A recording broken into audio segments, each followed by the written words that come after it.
Okay, let's start today by talking about energy density and nutrient density. Energy density is sort of the way that we describe a food that has high amounts of energy compared to nutrients. So what we're talking about here is like your KFC, Hungry Jack's, McDonald's type of meal, even Subway. Those types of meals are high in kilojoules of energy rather than their nutrients. When we're talking about nutrient-dense foods, we're talking about meals that provide you with sustenance. Sometimes will provide you with that energy that is broken down over longer periods of time. So if something is energy dense, we say it's probably full of monosaccharides, saturated fat, and a high general fat content. Those foods are broken down pretty quickly, and the body uses them for energy really quickly. So you'd probably eat a McDonald's burger and feel hungry an hour or an hour and a half later. But if you had a really nutritious, lots of polysaccharide, carbohydrate, good fat meal, you might be hungry in 3 to 4 hours. There's a difference between something that's energy dense and nutrient dense. So nutrient density is going to provide you with more vitamins, more minerals, more of those complex carbohydrates that are broken down over longer periods of time that provide you with staggered amounts of energy over periods of time.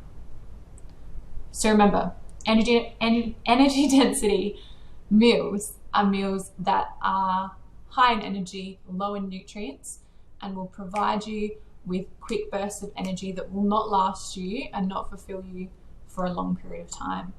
Whereas a nutrient-dense meal will provide you with energy and sustenance over a longer period of time, and also provide you with more longevity in nutrients, so iron, calcium, phosphorus, all that sort of stuff. Okay? What we're going to look at next are NRVs, or nutrient reference values. So these are a set of recommendations based on current available scientific knowledge to support the health, or the best health, of individuals in Australia and New Zealand. Okay? So we're looking at the EAR, or the estimated average requirement.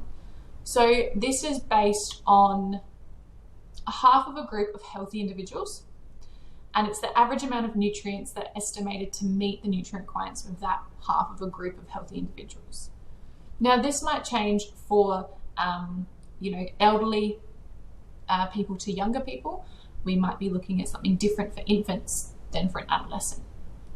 Nutrition changes over a lifetime, and different times of your life and different stages of life provide different needs for your nutrients, different needs for your body's sort of levels of vitamins, minerals, energy, etc. The RDI is the recommended daily intake. So it's the intake level that adequately meets the nutrient requirements for approximately 98% of healthy individuals in a specific life stage and gender group. So I know I read that straight off of the slide, but your RDI will change based on whether you're 3, 12, 34, 72. Okay, that's your RDI is going to change based on your needs, and it's also going to change based on your exercise levels. Okay, generally in a specific life stage and specific gender group, your RDIs will be very similar. However, if you have a 15-year-old boy, for example, that is a high achieving athlete versus a 15-year-old that has a very lethargic and sedentary lifestyle, the energy requirements for the 15-year-old high achieving athlete that is exercising well above the recommended average for his age group will be different than the 15-year-old with their sedentary lifestyle. So that's your RDI, so recommended daily intake. Your AI is your adequate intake. So when we're looking at a chart or a table that has the estimated average requirements, your RDIs, adequate intake, tolerable tolerance levels, the AI represents the average amount of a nutrient consumed by a group of average healthy individuals. Okay, so it's that level that it's like, okay, well, this is your recommended daily intake and this is your adequate intake. So you're still meeting it kind of, okay? Upper level, or UL, tolerable upper intake level, is the range or point in which an individual exceeds the recommended intake for nutrients. At this level, that nutrient can become toxic. So, for example, if someone is exceeding the upper limit of vitamin C, that can potentially become toxic, or magnesium, or iron.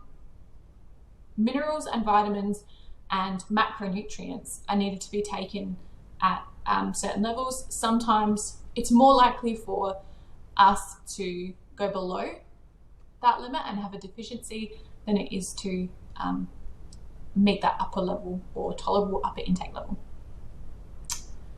The EER is the estimated energy requirement.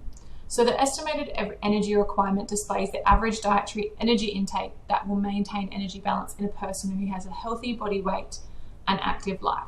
So if we're looking at comparing the EER with the RDI, recommended daily intake is your nutrient level for your macronutrients and micronutrients. Your EER is the average dietary energy intake. So very similar when we were talking about an athlete versus someone that has a very sedentary life. The athlete will need to be consuming more iron, more carbohydrates based on that RDI, for example, more calcium. When we're looking at EER, they will also probably need to be consuming more energy because they are expending more energy. So their EER, estimated energy requirement, would be higher based on their lifestyle habits.